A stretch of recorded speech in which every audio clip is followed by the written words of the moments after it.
There we go. Sorry about that. Let me mute this here. Hi, welcome back to Chem 163. It's Monday, and I had a late start. Happens to the best of us. Let me get my tablet here. There we go. Let's talk about just some random MS trivia. So, lab number 2 is going to be due on Friday. I spoke to the lab coordinator, and as far as I know, when I announced that the NMR was broken, which we need to use for experiment 3, according to the lab coordinator, somebody was actually due to come in to fix it or see if it needed like major replacement on Friday. So assume that lab number 3 is on for now, because until I hear otherwise, my understanding is that the problem was fixed. So we will have lab on Friday as of right now. I will send out an announcement tonight that says what I have said just now, because I can tell by looking at how many people are watching, all 4 of you in a class of 24 that are watching this later. Most of you will get this probably too late for that announcement, so I will send that out to email. I also graded lab number 1. I posted a lot of my remarks in Discord. And there were a lot of them, so you could see all of those there. They were things like, make sure that you are reading the directions that I've put in the lab itself on, like, hey, what do you write here? What do you do for this section? Because in future labs, those directions aren't there, and I assume that you will follow them from the first one, which, as I learned by doing your lab, grading your labs, that was a bad assumption. Overall, they were merely okay. There were a handful of labs that I thought were very, very good, and most of them were varying degrees of rubbish. So please, please, please put more effort into the lab reports, because they weren't good quality in general, I would say. Like, if this is what you turned in at the end of the quarter, I would be very, very disappointed. But at the very beginning, it's okay, because that's what learning is. So if you have questions about how to do your lab write-up, please let me know. Very, very, very important that we develop the skills to communicate early on so that we avoid these issues in the future.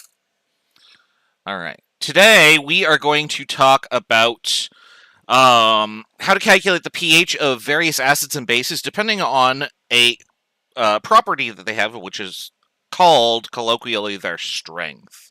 So we're going to talk about strong acids, strong bases, weak bases. We're going to calculate the pH of everything, and this section is going to take, let's see here, like forever, basically. So here's where the section starts, up here on slide 40, and 79 is where it goes. So we're going to be doing this for quite a while. All right. So the first thing we need to define is this word here, strong. What does it mean to be strong in the context of an acid or a base? And what that means is that when we look at the reaction as written out, one of two things, or two of two things actually, is going to indicate that. But the most common thing is that this arrow that we write is only in the forward direction. The next indication that we would have is that we would write the acid dissociation equilibrium constant, or K. And we're going to write A because it's an acid.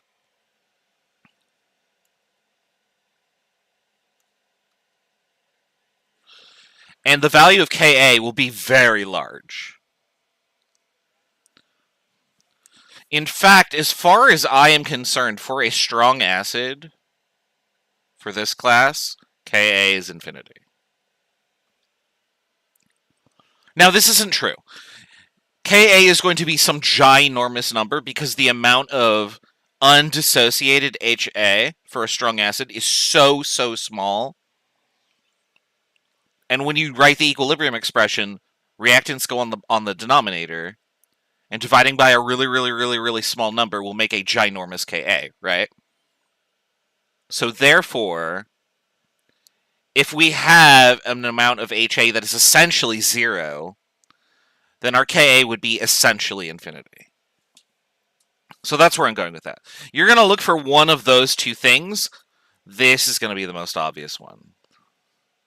There's only a forward arrow.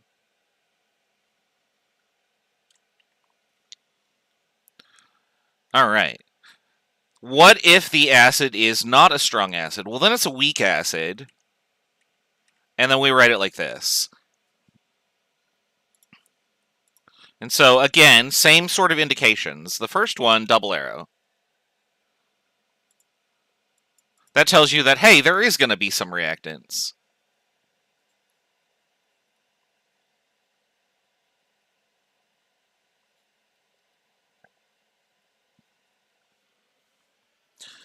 The Ka for a weak acid is small, and what that means is that Ka is going to be less than, or much less than, 1.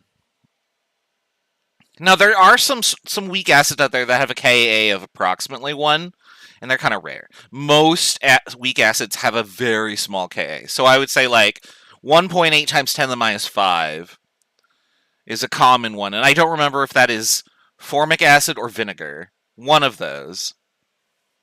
I just have that number in my head. So we're going to be looking at mostly weak acids in this class because for strong acids, there's a very easy approximation that we're going to use in order to achieve our ultimate goal, which is to calculate pH. Where'd my cursor go? There we go. But again, the most obvious indication is, hey, what type of arrow is used? All right. So what's our next move here? First, let's look at what these acids should be visualized as in a solution. So right here on the slide, I have HCl shown as a molecule, which as a gas it is. HCl is a molecule where the hydrogen and the chlorine are bonded together, and they stay that way in the gas phase.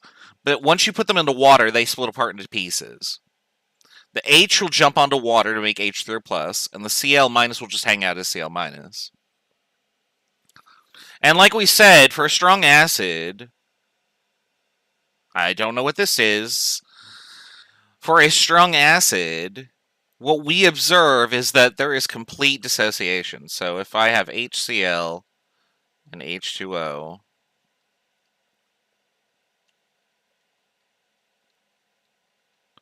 we only observe these things. Notice that there is none of this in here.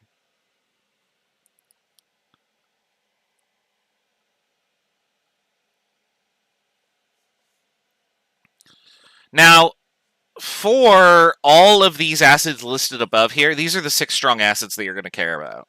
HCl, HBr, HI, HNO3, HClO4, H2SO4. This one in particular, oh man, I love PowerPoint, you guys. Whenever I draw on a picture, I've learned, it doesn't know what the hell's going on. So the first dissociation only. So that first H plus pops off as a strong acid would. The second H plus on sulfuric acid acts like a weak acid, and we'll show more examples of that later.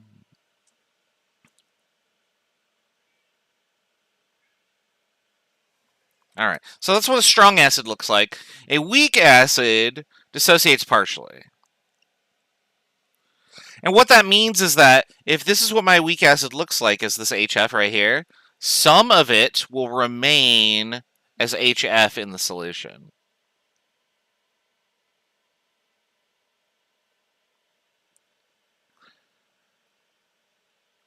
Now, very, very important, the word weak refers to how much or what percentage of the reactants will react.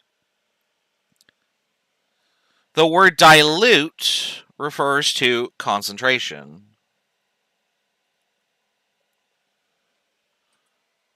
These are different adjectives that are used for acids. You can be a weak acid, but also concentrated. You could be a strong acid, but also dilute, okay? You get one name from each category. Weak or strong, and dilute or concentrated. So they're not synonyms for each other, weak and dilute. So just be careful, okay? It's very easy to make that mistake. Now, what causes an acid to be a strong acid versus a weak acid? And the answer is it has to do with bonding. So, depending on the level of attraction between the H plus and the rest of the anion, the H plus will either pop off all of the time, or it will only pop off some of the time. In HCl, the bond is very weak. The attraction of each of those components to water is much higher. But in a weak acid, the attraction of the H plus to the anion is much stronger, relatively speaking. And so the H plus does not fall off as often.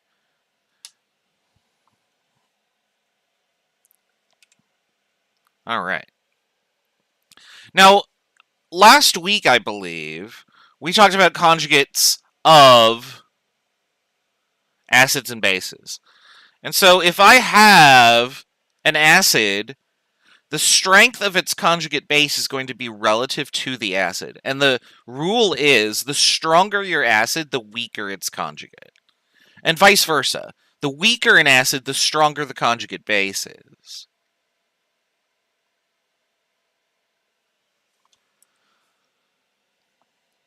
Now, the caveat of that is if you go all the way to the strongest level, which is a strong acid, the conjugate is the weakest possibility it can be, which would be neutral.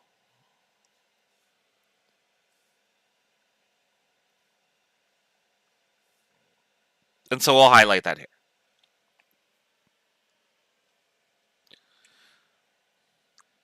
Now, and another example of this would be if I had a weak acid.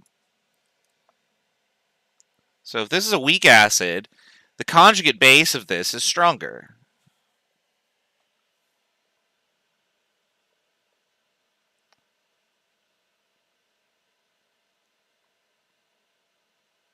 And as a result, if you put H2PO4 into a solution, it can recombine back into phosphoric acid.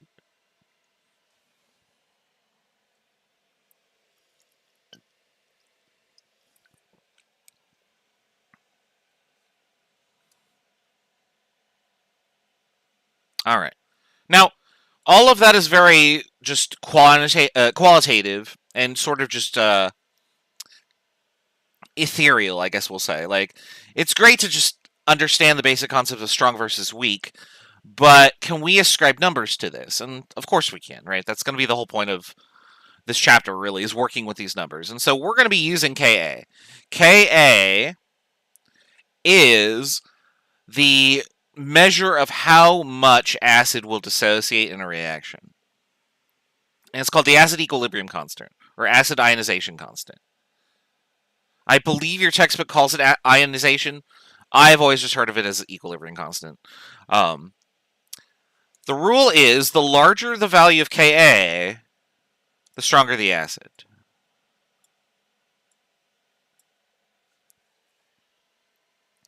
Now, because we're going to be working with negative exponents, be careful when you look at these numbers because it's the larger, and so that means a smaller negative exponent. So if I had two acids, and one had a Ka of 10 to the minus 3, and the other had a Ka of 10 to the minus 5, this is the stronger acid because it is bigger. And you look at that and you're probably saying, duh, but it's super easy to make that mistake when you are under a time crunch. So just be mindful of that. Now, for any given equilibrium expression, again, we don't include liquids, so you're never going to see water in this. But we would just do products over reactants. We just put that down there. Remember that H3o plus and H plus are all equivalent. You can use either form. But we're going to be writing this expression a lot.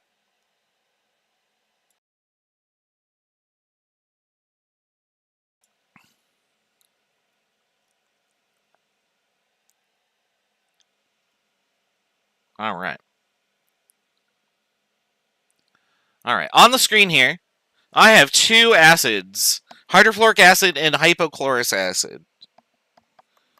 Which one is the stronger acid based on the data presented? You can type your answer in the chat and let me know. We'll go over it together in about 1 minute.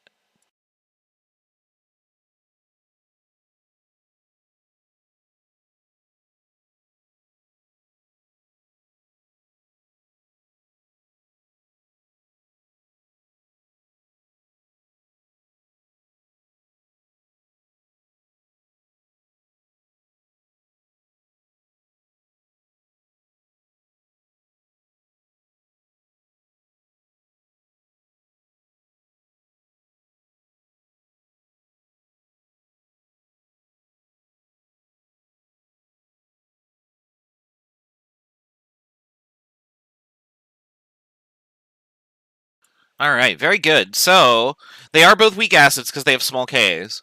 But this one, I should get the highlighter out here.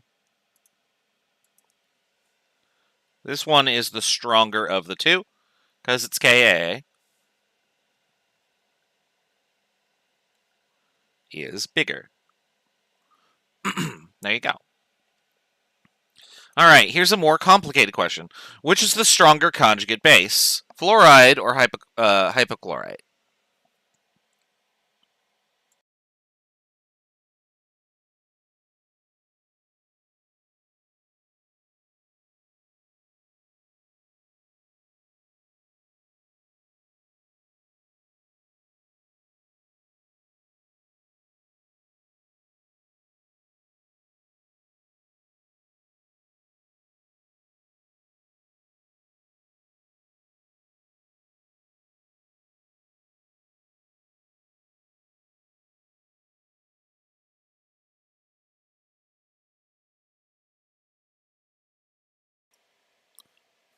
All right, you have the right idea, but be careful. HClO is not a conjugate base. HClO is an acid, so that would be just ClO minus, which is exactly what we want.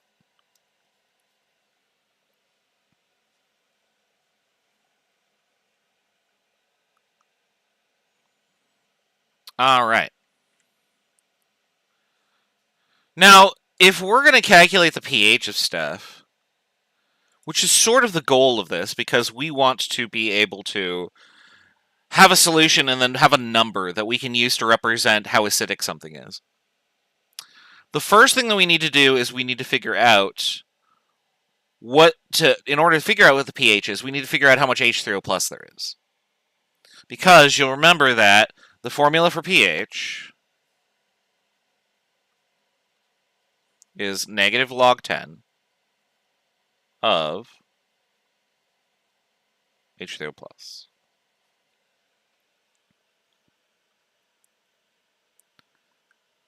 So if I can figure out how much H3O plus there is in solution, I can figure out the pH. And so for a lot of our acid-base work is going to revolve around this idea. Now, we mentioned the other day that if I have an acid, it will dissociate into H3O plus and Cl minus. And we mentioned today that based on the strength of it, that would determine how much H3O plus actually dissociates. For strong acid, it would be all of it. For a weak acid, it would be some of it. But we also discussed last week that water is capable of autoionizing, and it can turn itself into H3O plus as well, to a small degree. So on the screen here are two reactions that are going on simultaneously in water, and we have to consider both of them. For instance, the amount of H3O plus that comes from our acid is going to contribute to the total H3O plus in the solution. However, so is the amount due to the autoionization of water. And that's going to provide some tricky situations that we need to worry about. Or are they? Well, if I solve, let's actually go over here to do this. So if I solve for Kw and H3O plus, I should zoom this in so that we can actually see. So we know that Kw, which equals 1.0 times 10 to the minus 14 equals H3O plus times OH minus. But I know that the amount of OH minus from the autoionization of water is effectively just H3O plus, right? Because I have to have the same amount of it. So what I could do is I could say, okay, well, it's just H3O plus squared. And so what that means is that the amount of H3O plus in here would be this number square rooted, and that's this. And we said that the other day, right?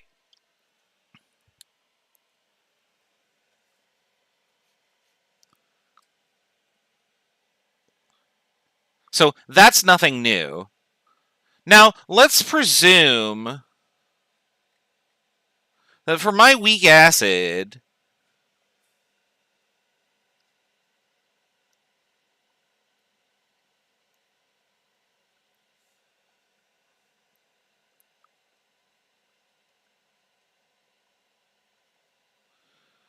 Ka is small, but it is much larger than Kw, which is 10 to the minus 14.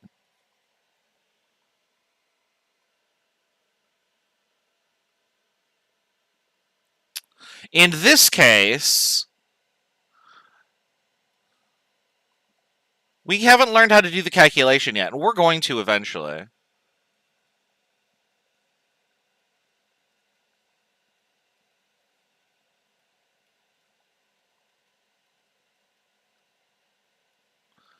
If this is true, the amount of H3O plus that comes from the weak acid will be much greater than 1.0 times 10 to the minus 7 moles per liter. For example,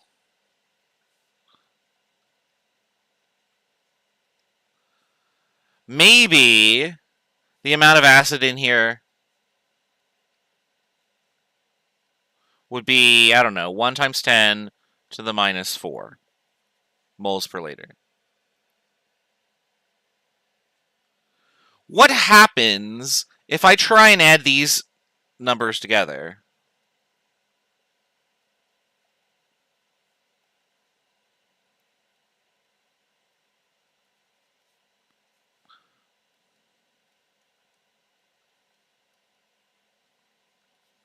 So we're going to add the totals together. So here's our H3O plus from water. And then here's our H3O plus from the acid. And if you punch these numbers in your calculator and add them together and then deal with sig figs, what you'll notice is that they have very, very different magnitudes, and that the result of this calculation is essentially just this number.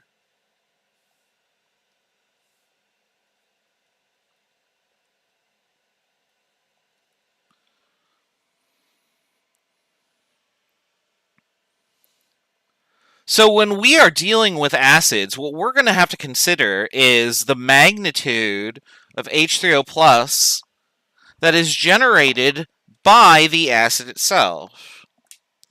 And if the amount of acid that the amount of H3O plus that the acid generates is much larger than the autoionization of water's contribution, we can simply ignore it. So this is a tiny number, relatively speaking, so we can ignore it. It's the same principle by which x is small.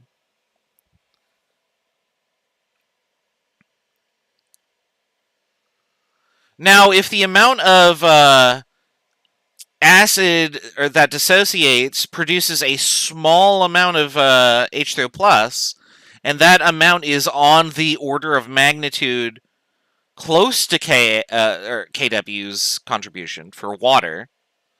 In other words, H3O plus is close enough to 1 times 10 to the minus 7. Then water does contribute meaningfully, and then we have to care.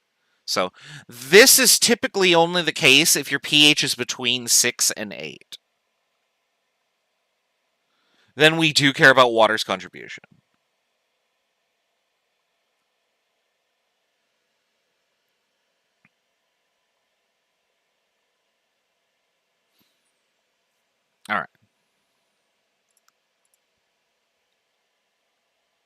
Now, there is one other circumstance where this will come up, and we are going to do an example of this later on.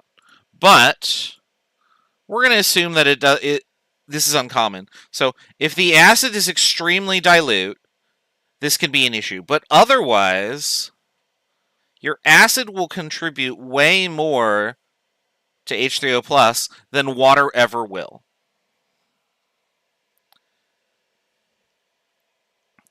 And so for most cases, you're going to be able to ignore the autoionization of water.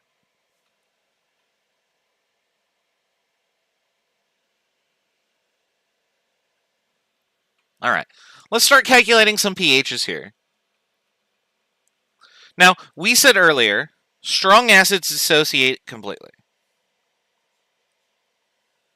What that must mean is that the concentration of the acid that is used must equal how much H3O plus is made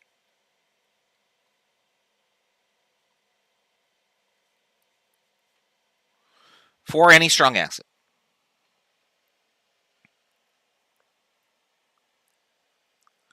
So calculating the pH of a strong acid is very easy.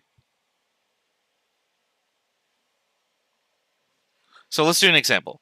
What's the pH of 0.050 molar HCl? So we'll go over here.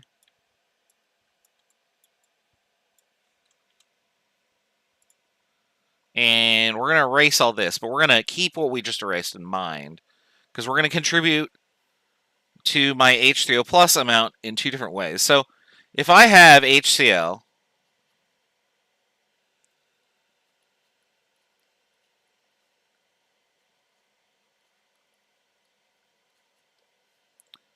and I need to indicate that water's a liquid here because it's not going to show up in our equilibrium. Actually, what I should just do is AQ, AQ, AQ. Man, I love that I just rebooted my computer and it's still doing this stupid thing. I must have hit a button and broken my tablet and erased all the settings. So now I have to go figure that out again. Great. That'll be my job today. All right. And because this is a strong acid, whatever I put in here will be whatever we get out.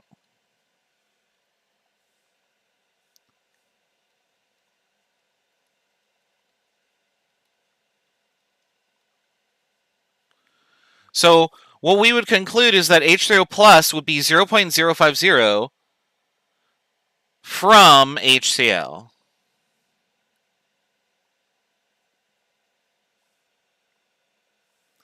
But it would also include this, right?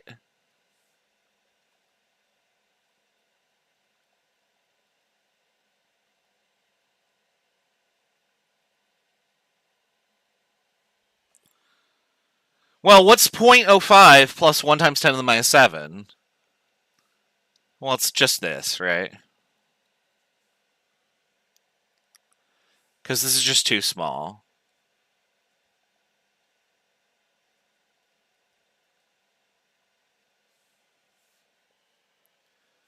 So what we're going to punch in for our pH is going to be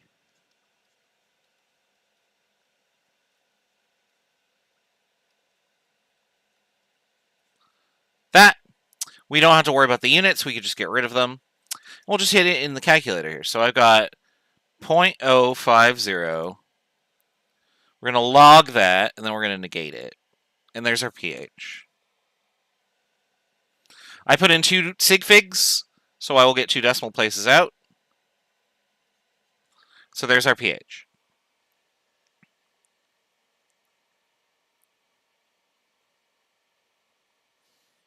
And you'll notice that if I do this, if we actually were to contribute that H plus from the autoionization of water, which would be this, so 10 to the minus 1, 2, 3, 4, 5, 6, 7, and then I log it and I take the negative. Oh, look, it's exactly the same number, except something way buried down in there has changed in digit number 6. So nobody cares, right? So the autoionization of water is just too tiny to contribute.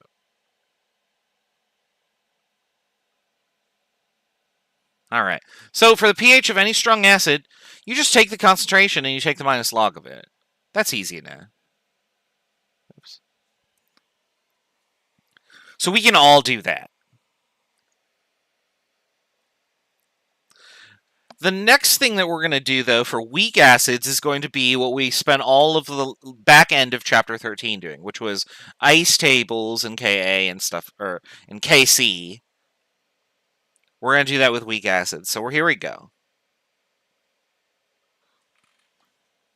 What is the pH of 0.150 molar acetic acid? The value of Ka for acetic acid is 1.8 times 10 to the minus 5.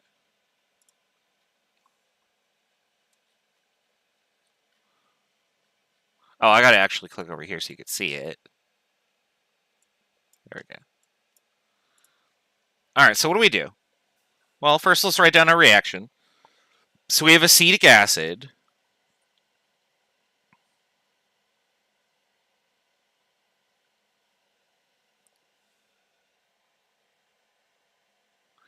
And we're going to react that with water, which is a liquid. And we're going to get H3o plus and acetate ion.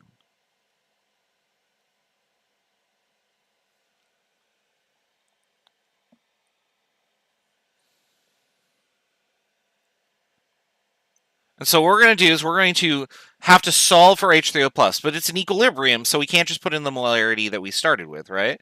So what we need to do is we need to set up a Ka expression, and Ka would be H3O plus times acetate divided by acetic acid, and we don't include water because it's a liquid, right? So if I can set up this expression, I know what Ka is, and if I know what all these other numbers are, I could solve for H3O plus. So that's what we're going to do. So we're going to set up our ice table.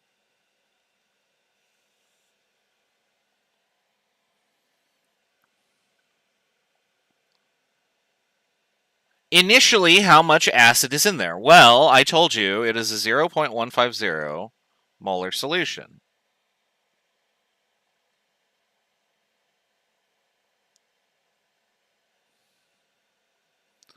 How much water is in there? Well, we don't care about water. It doesn't show up in the equilibrium expression, so we're just going to cross it out.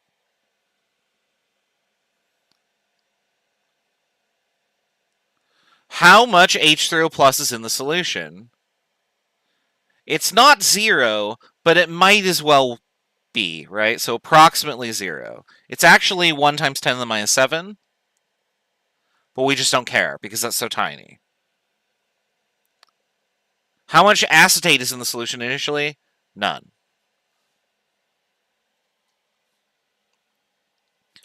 All right, so there's our initial conditions. We're going to allow the equilibrium to occur. How much of our acetic acid splits off? Well, we lose some amount of it. And for every unit of acetic acid I react, I will produce H3O plus and acetate, right? So at equilibrium, we would have 0.150 minus X, and we would have X H3O plus and X acetate. And so now all I got to do is put those into the expression here.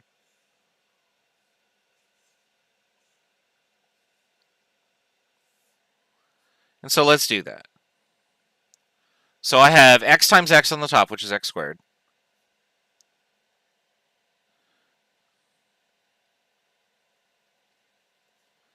And 0.150 minus X on the bottom.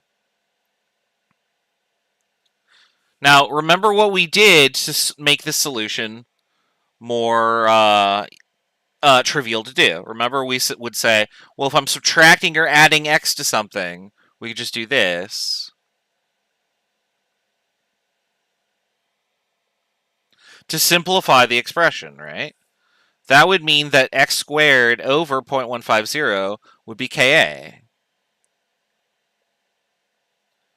And so x would just be, well, x squared would be 0.150 times Ka, and then x would just be the square root of that.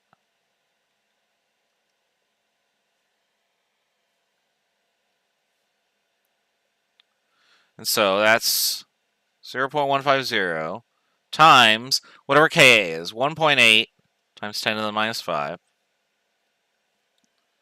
And so we'll punch that in the calculator. 0.150 times 1.8 times 10 to the minus 5. And we're going to square root that.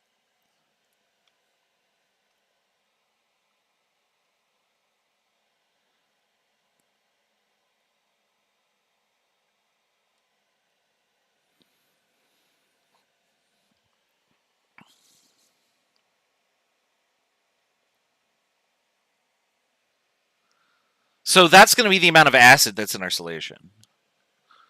But now that we know that, we need to check. We need to check to see if x is small. So again, remember the way that we do that is we say, what did we subtract from? Find its ratio. So here's what we got. Here's what we divided by.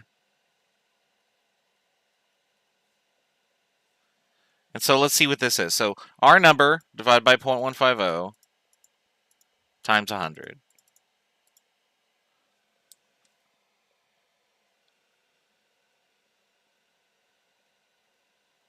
That's less than 5%. So our approximation is good enough.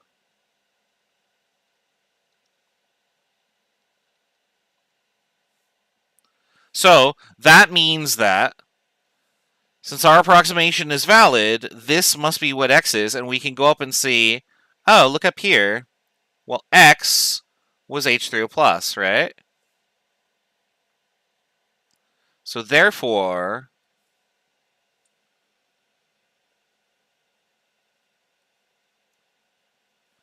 we can solve for the pH.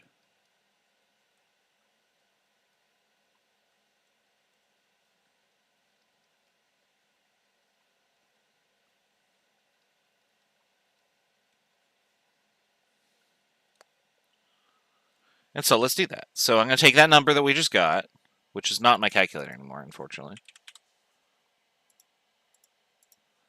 We're going to log it, and we're going to take the negative of it, and there you go.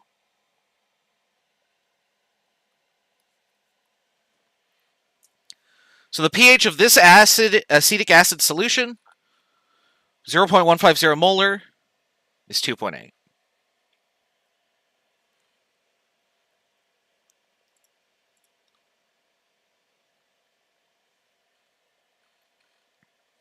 All right, so there's our answer.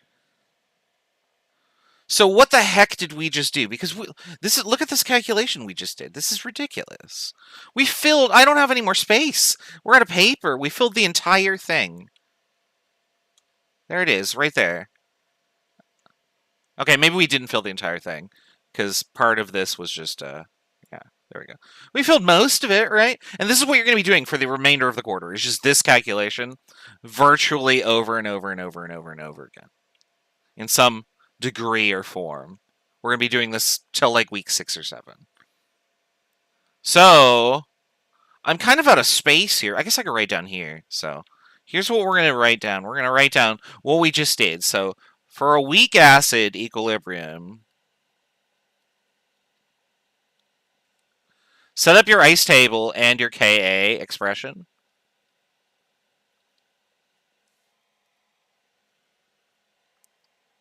And that's what we did up here. So we said, okay, here's my reaction. Here's my ice table. I started with this much. I determined what was in the solution based on what I knew about the problem. Anything that was given, I wrote its number down. Anything that was not given, I wrote a 0.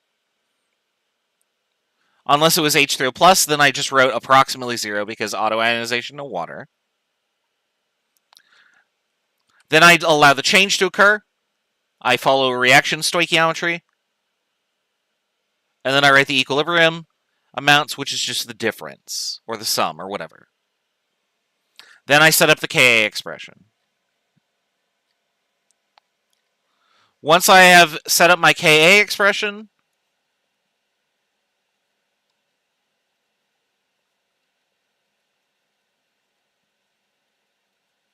we're going to solve for H3o plus.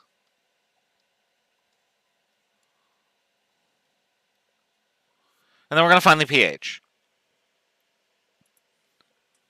Now, there is a extra step in here.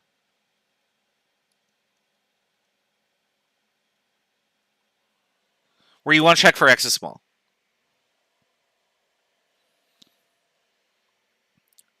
Now, something you can also do is if you don't want to check that X is small, you could just punch this equation that we had up here into Wolfram Alpha. So this right here, you could put this in Wolfram Alpha without removing the X. And what it will do is it will solve the quadratic for you. And it will give you a more accurate value for X in this case. So we can do that as a check, just to show that we're going to get close enough anyway. So let's get Wolfram Alpha on the screen here.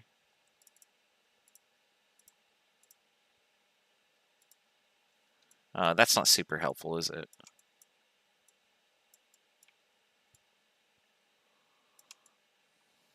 All right. So I'm going to put it like right here. So I'm going to put the equation in for Wolfram Alpha, or for our expression here. So that would be x squared divided by 0.150 minus x equals 1.8 times 10 to the minus 5. And what I should get is 1.6 times 10 to the minus 3 for x. I'm also going to get another root because there are multiple solutions here. And so what it gave me was off of the page that you can see. So let's see here. Oh, there it is right there.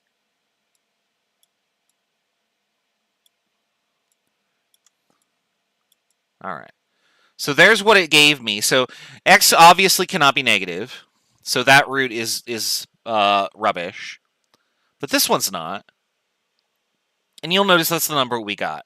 And because we only have 2 sig figs anyway, based on Ka, our answer is pretty darn good. So using the x is small approach saves you time and money. Sure. I don't know where I was going with that second one, but anyway. All right, so now that you've seen me do one of these, I want you to try one. So you can rewind the video and look at my process, but remember our 3 steps that we had down here that you can't see anymore? Let me scroll it down. There they are. There's our 3 steps. So ice table and Ka expression, then solve the Ka for H3o plus, use x is small, make sure to check x is small, and then find the pH. So here we go. Oops. There's a little sun marker because we're going to come back to this problem in a little bit. All right, there you go. There's your problem that I want you to practice on that you can't see. Now you can see it. What is the pH of a 0.350 molar nitrous acid solution? The Ka value for HNO2 is 4.6 times 10 to the minus 4. I want you to try this. And then once you have spent like 6 or 7 minutes on it, we're going to take our break, and when we come back from the break, we will go over the answer. So go ahead and work on this for now. You can ask me questions in the chat if you'd like, and then we'll go over the answer. We'll then go over, we'll take our break and go over the answer. So see you in a bit.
All right, hopefully people have made some progress on the calculation. We're going to go over the answer after the break here, but we're going to put the break window up here for now. You can keep working on this during the break if you'd like. You can post the pH that you get for your answer in the chat once you get it. We will reconvene in about 10 minutes, so see you in a little bit.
Hello, we're back. We'll wind this down here. Alright, so let's go over the answer here to show how we get the pH of this solution. So that's going to need us to go over here. We're going to follow the exact same process that we did on this slide. Or not this slide, but this sheet here. By first erasing everything! Goodbye. And then let me recenter this, actually.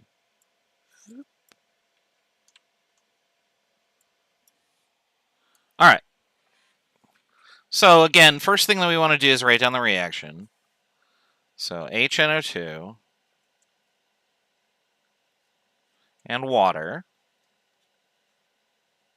which is liquid, makes H3o plus, AQ, and nitrate. There you go. And then we'll set up our Ka expression. We'll do that later, actually. Let's just set up the ice table. So what is my molarity? So I have 0.350. This is a liquid. Nobody cares about liquids. There's essentially none of this in here, and there is actually none of this in here. All right, so there's our initial conditions. We're going to react some of this, which means we produce both of these. And then our equilibrium will be that.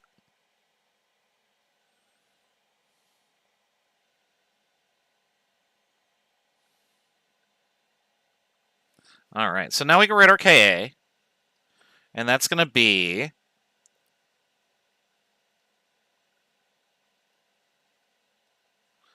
our products over reactants.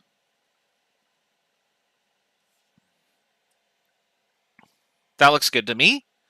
So we can now fill in the variables. So I've got x times x, which is x squared, over 0.350 minus x. We're going to go like that, because x is small. And that simplifies our expression to just x squared over 0.350. So x must be 0.350 times Ka square root. And we know that Ka is 4.6 times 10 to the minus 4.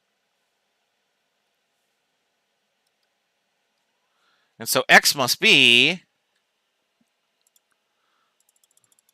so 0.350 times Ka times 10 to the minus 4 square rooted x is 0.012.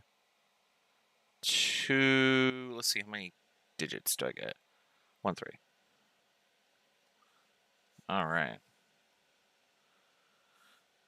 So now I gotta check that x is small.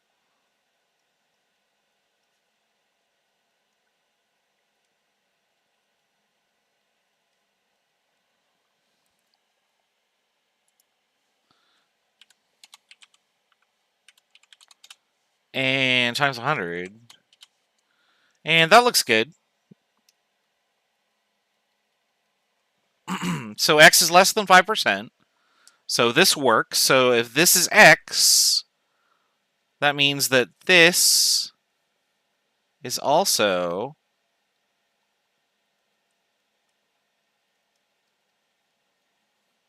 the amount of H3O plus in the solution. And therefore,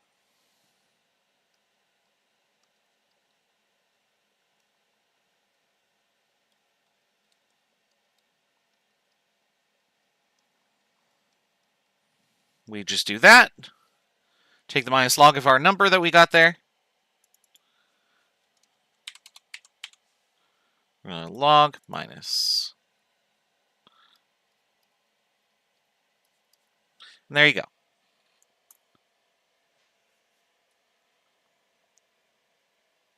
All right, very good. Hopefully you got the same number that I did there,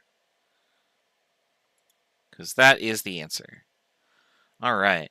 I have another problem for you to do. I'm going to give you 5 minutes to do this one because you're not going to solve the. You're not going to use X is small. It doesn't work, which means that you just have to use Wolfram Alpha. So here's your problem. What is the pH of a 0.0900 molar HClO2 solution? The Ka value for chlorous acid is 0.011. So the problem here is that X isn't small enough. Our Ka is too big. Our Ka is 1.1 times 10 to the minus 2, which means that too much of it dissociates for X is small to work. So go ahead and set all of this up, get your equation from the ice table, and then punch it into Wolfram Alpha, and then it'll tell you what X is, and then you can calculate the pH. So go ahead and do that. I'll give you 5 minutes to do it, and then we'll do it together.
One or two more minutes, and we'll go over the answers.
All right, let's go over the solution here.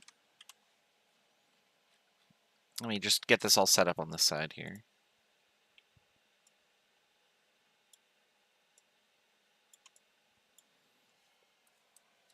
All right, so we're going to write out the equation for the dissociation of our acid.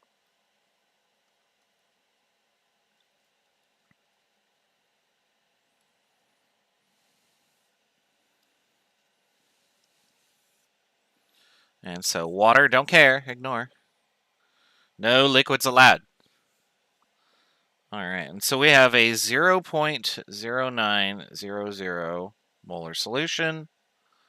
We essentially have none of this. We definitely have none of that. I don't know where this decimal point came from. Don't ask me, nobody knows. All right. Pretty straightforward so far. We've done a few of these, so we should know how to do these by now. All right, so I know that Ka, which is equal to 0.011, is going to be H3o plus ClO2 minus over HClO2.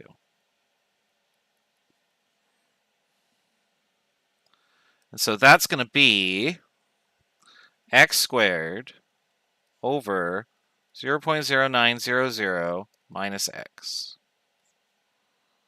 equals Ka. Now, I'm going to do this real quick just to get to... So we'll assume that x is small. We're going to find out that it's not.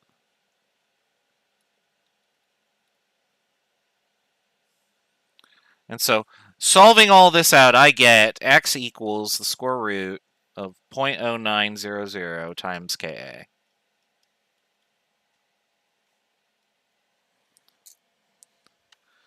Which I get to be 0.09 times 0.011. I'm doing this on my calculator here.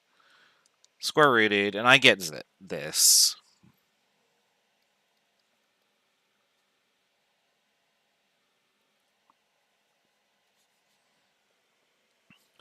And you'll notice that that's like a third of what this was, right? So obviously, when I do my check here, which I wrote as a square root, I don't know why.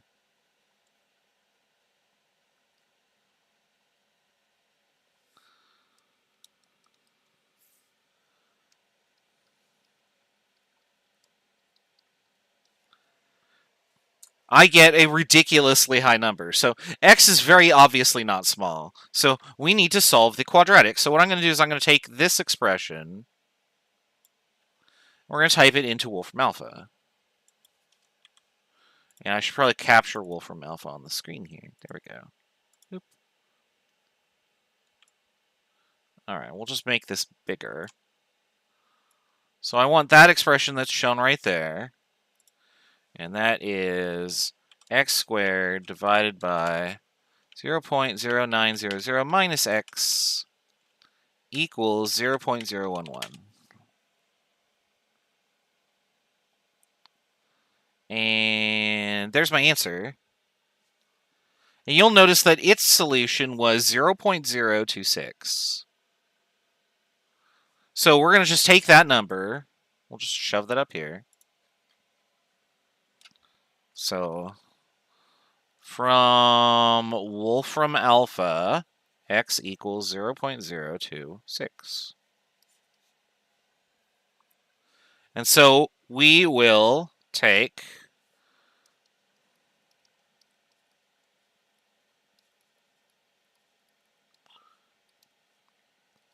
so this is the amount of H3O plus there is in solution. Oops, that should be square brackets. And so that'll be minus log of 0.0026.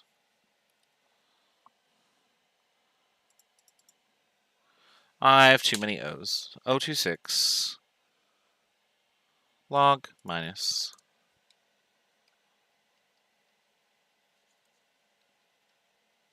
And there you go.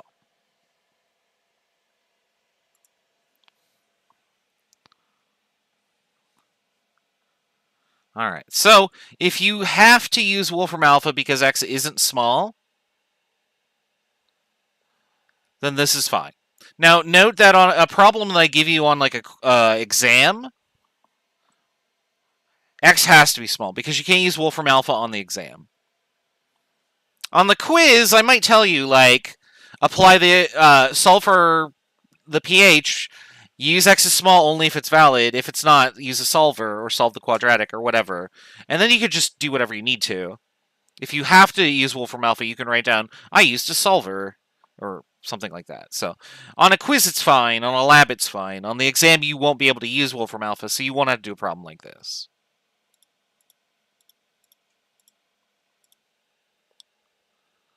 All right. Do we want to do one more? This is another nitrous acid solution, so you can do this on your own if you'd like. We're going to go on to the next topic. All right. Now, let's suppose that you are going the other direction. Hey, you know what H3o Plus is? What's Ka? How do I solve for Ka? Here's what you do. Well, first you got to click on the screen so that it actually goes forward. All right. I have a mystery acid. I need to figure out Ka. Here's my molarity. What do I do? Oops, hold on. We get rid of that. That's what we do.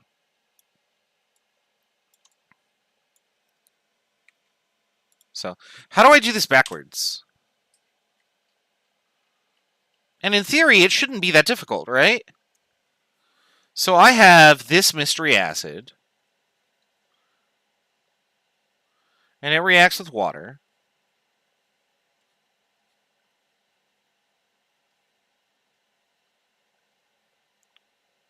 Sorry, that should say H3O plus. Let's fix that. There we go. And then I have A minus.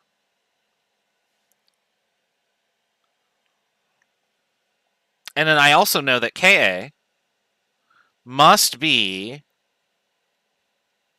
this, this,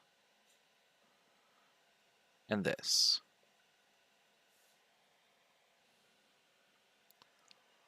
So the first thing that we can do is we can say, well, I know that pH, which is negative log of H3O plus, and the pH of my solution is this. So what's the first thing that I do? Well, I can turn this number into this number, right? That's easy enough. So how do I get H3O plus out of there? Well, I just do 10 to the minus pH equals H3O plus. Remember how we did that from earlier? We move the minus sign over, so this goes over here. And then to undo log base 10, I do 10 to the power of.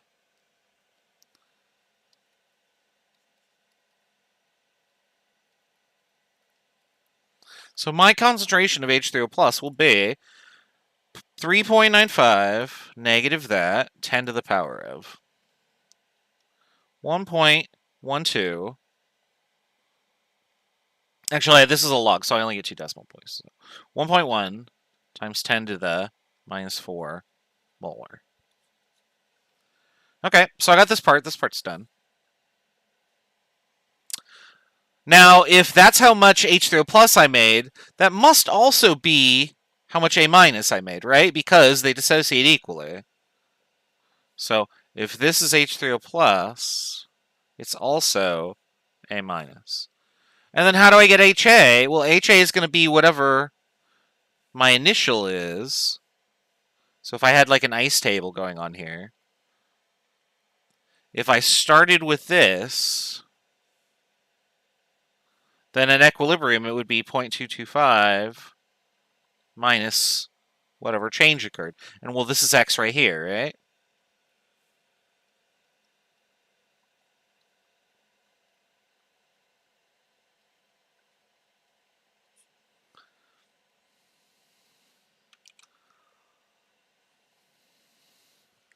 And that's essentially what I get. So I could figure out what Ka is now. So Ka is going to be 1.1 times 10 to the minus 4, which is going to be my H3O plus.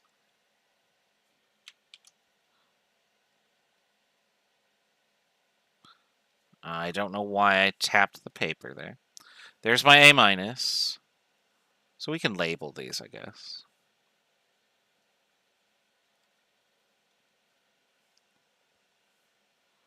And then HA is just this.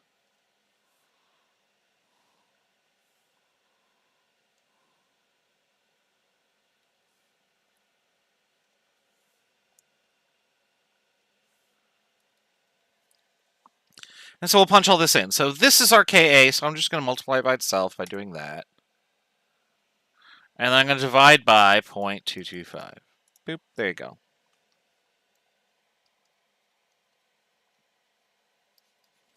And so there's the Ka for our mystery acid. So you can go backwards very easily as long as you know the initial concentration and the pH. Those are the two parts that you need. So 5.6 times 10 to the 8 is what it should have been. I'm clicking all over the damn place here. There we go. I have 5.4 times 10 to the minus 8. That's close enough. I might have miscopied a number down somewhere. Or maybe that answer that's on the screen isn't quite right. So,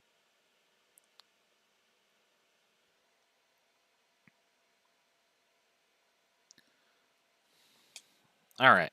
So you see me go backwards. I want you to go backwards. So here are two acids. I'm going to give you their initial concentration and a pH. And so I'm going to label these acids. I'm going to call the first acid A. And I'm going to call the next acid X. And the reason that I'm not calling it B is because B is for base, and I don't want you to assign B as an acid. So, all right. So tell me the mystery acids HA and HX. Tell me what their Kas are. Okay. I'll give you like 5 or 6 minutes to do that. We'll go over the answers in a bit.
All right, one more minute. We'll go over the answers.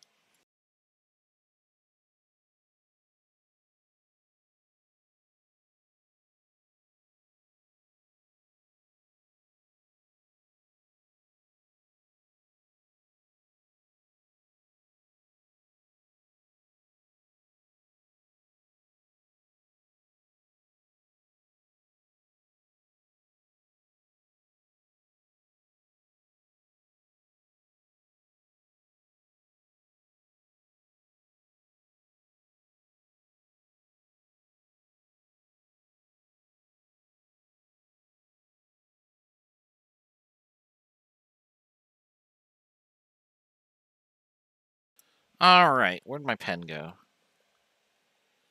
So for the first one here, so these are all just going to be in this format.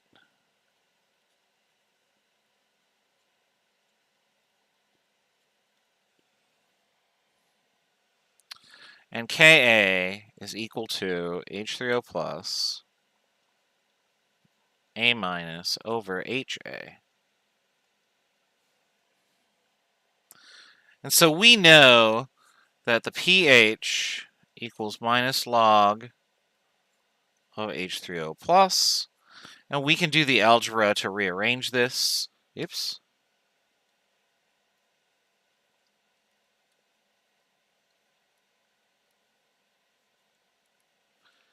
And so if my solution for the first one is 4.60, then 10 to the minus 4.60 would be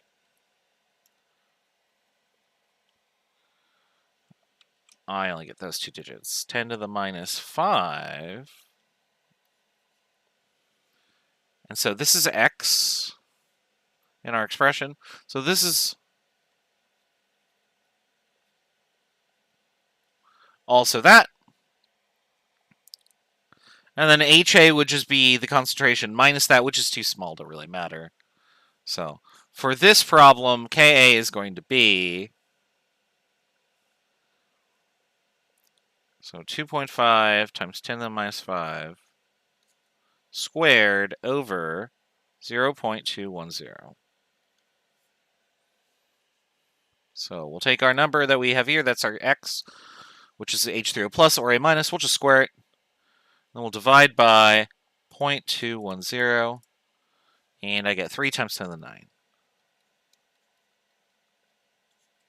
All right, so there's Ka for the first one.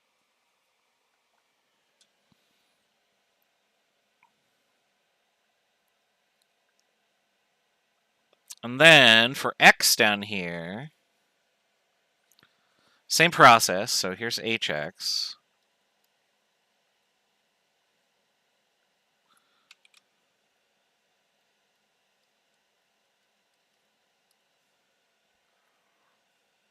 Ka would be H3O plus x minus over Hx, which I messed up writing there.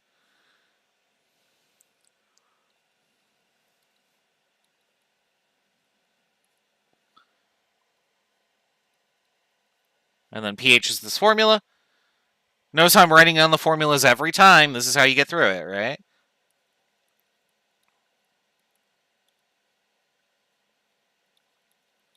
If you just have the formulas memorized, you don't have to look them up. You know exactly what to do, right?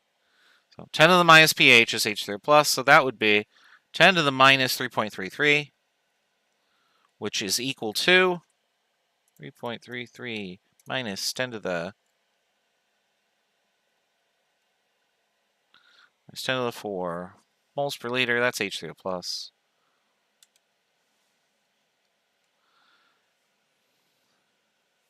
And it's also A. Not A, actually, it's X in this case.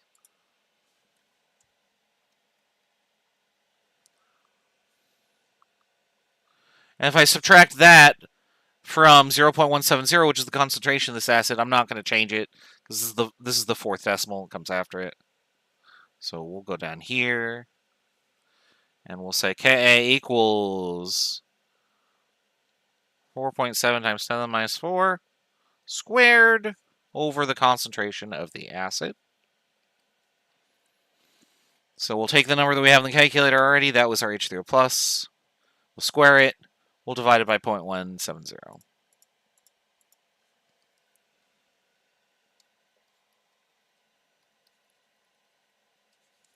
And there's our Ka.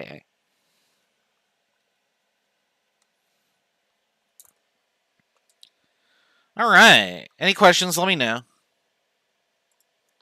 So we've been doing enough calculations with this that we should understand the gist of it by now. You definitely want to practice these because we're going to be using them over and over and over and over again. All right, next topic. We're going to touch on this very briefly, and then we're just going to move on. So, percent ionization of a weak acid is just the percent that has been dissociated. In other words, you can think of this as your X is small check. Because, really, what you're solving for is, this is just X, right?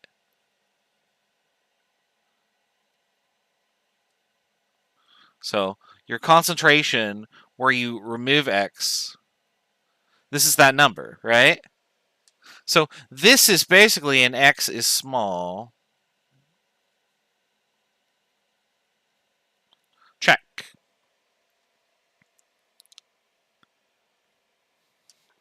And what this is telling you is, not only is it telling you what percent is ionized, but it's also going to tell us when can you use X is small. And there are some conditions that arise that make the percent ionization go up. And then when we make the X is small assumption, it won't work. And so those conditions... So this is just an example, but on the previous slide, I put a little sun marker there. You probably didn't see because I don't think the window is on the right screen. But I had a 0.150 molar solution of acetic acid, and the amount of H3O plus in that was this number, which we determined was like 1.1% of the amount, so that we got X is small. And you'll see that when we do that calculation here, we're going to get that 1.1% again, because all I do is just take whatever X is and divide by the concentration of the acid.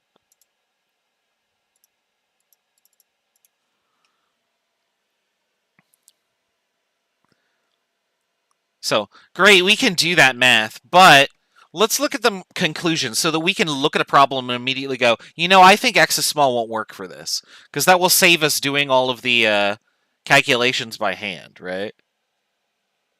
So, when does X is small fail? Or in other words, when does the percent ionization go above 5%? And the answer is, remember that ionization follows Le Chatelier's principle. So if this is our reaction,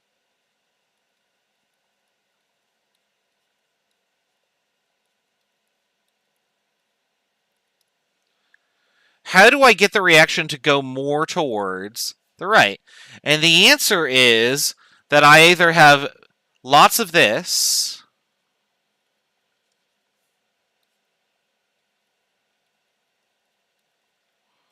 or little of that.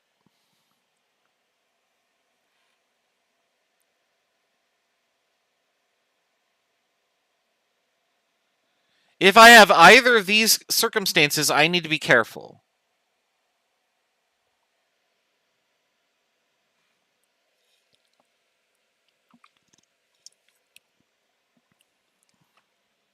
Actually, wait, hold on. Now I'm thinking about this.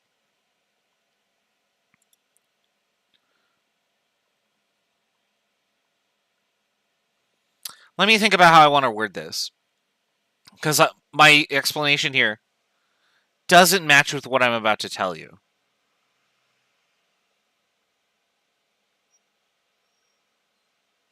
So let me do this. So let's erase this real quick.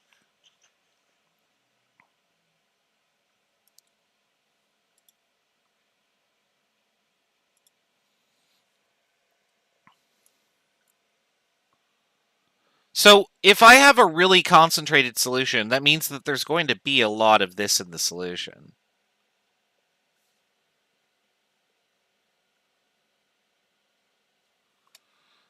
Let me just put this on the screen here real quick. There you go. This is what I want. Now, what we're going to do, I'm going to do this calculation up here real quick. But you'll notice that this solution is very, very, very concentrated relative to the previous one.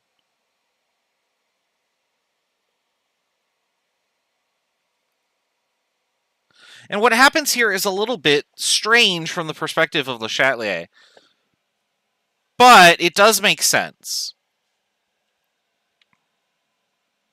So let's go over here. We'll do this calculation real quick, just to show that we get 0.35.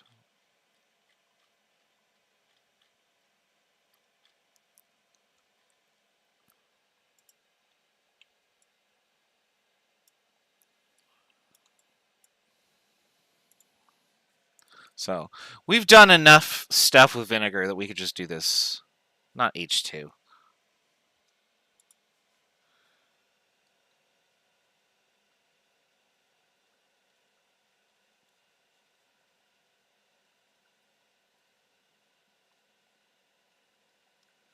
So if we set up our ice table here, and I could probably do a better line than that. Not much better, but that's okay. So here's my concentration. Water, don't care. Essentially nothing. And nothing.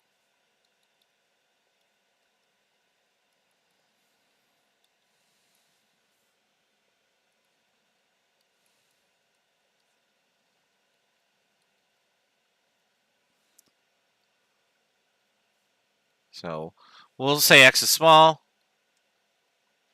which it turns out it totally will be.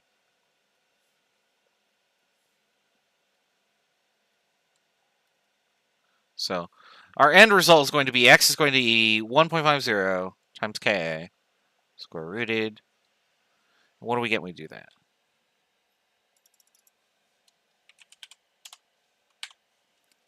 What is Ka? 1.8 times 10 to the 5 minus 5. And then square root that.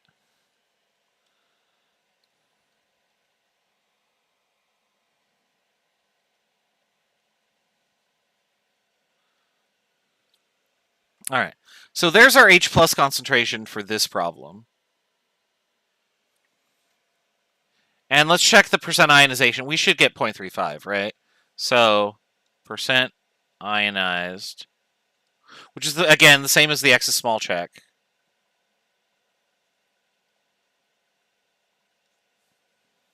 Would be 0.0052 over 1.5 times 100%.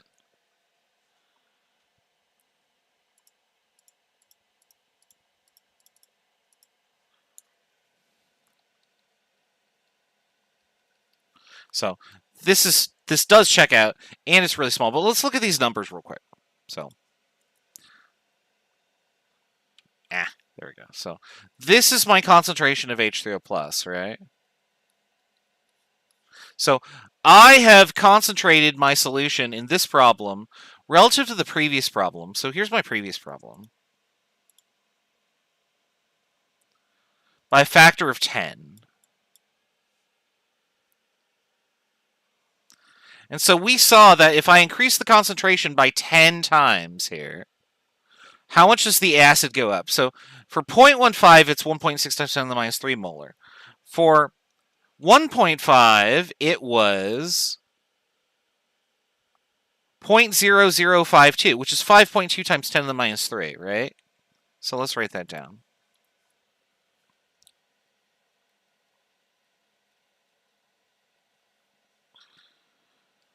And so what was the previous number? I've already forgotten it. But I'll check it real quick. 1.6 times 10 to the minus 3.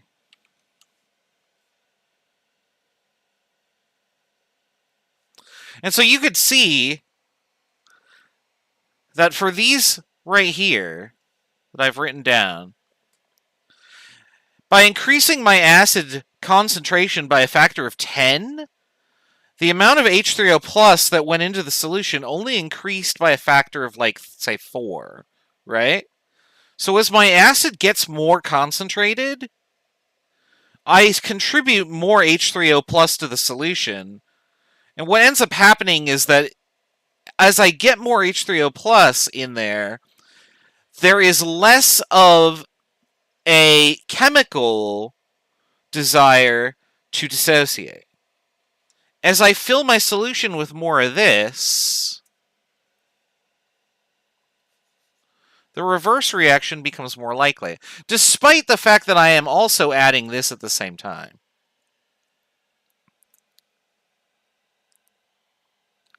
And so as a result, the number of molecules that is dissociated is less, because I'm adding more acid, but less of it is dissociating relative to the amount that I'm adding.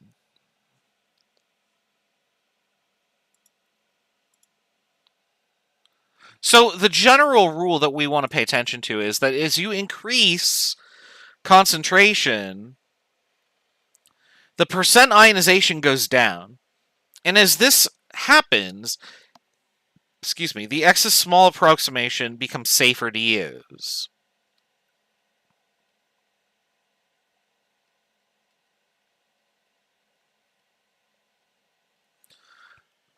So as a general rule, if you are looking at your excess small approach, the first thing you should do is check the concentration of the acid. If it is concentrated, like say 0.1 or more, odds are very good that you're going to be able to use excess small.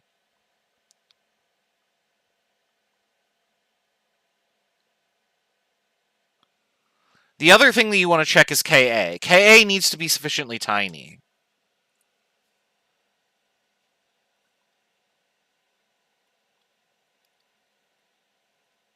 And the smaller Ka is, the more likely X is small.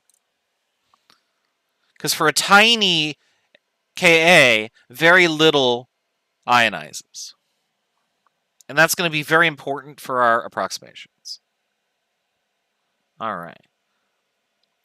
So I believe this is the last example I have. Yeah, we'll do mixtures of acids on Wednesday. So, oops. Let me just hide the answer real quick.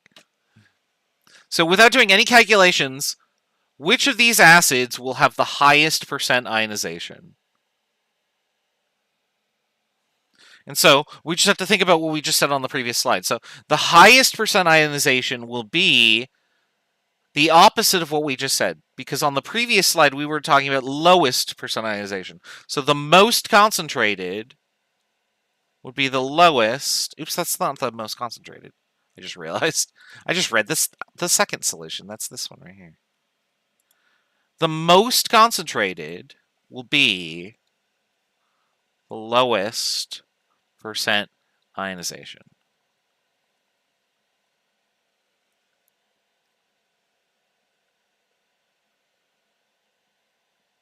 This solution right here will have the highest percent ionization.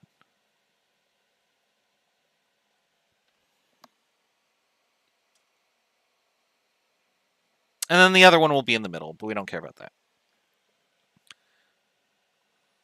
Now, the most concentrated will also have the lowest pH, because it will just put more acid in the solution by virtue of it being more acid to dissociate. This one will have the highest pH.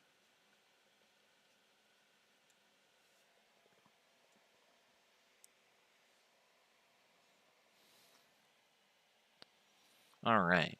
So I don't want to go too far over today, because even though I started a little bit late, I don't want to go through like till 12:05 because it's only a 2-hour class. But so what we're going to do next time on Wednesday is that we're going to start from here with the topic of making a mixture of acids and figuring out the pH of that.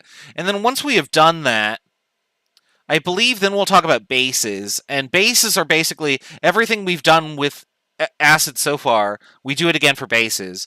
Nothing really changes except we call it a different dissociation constant. We call it Kb.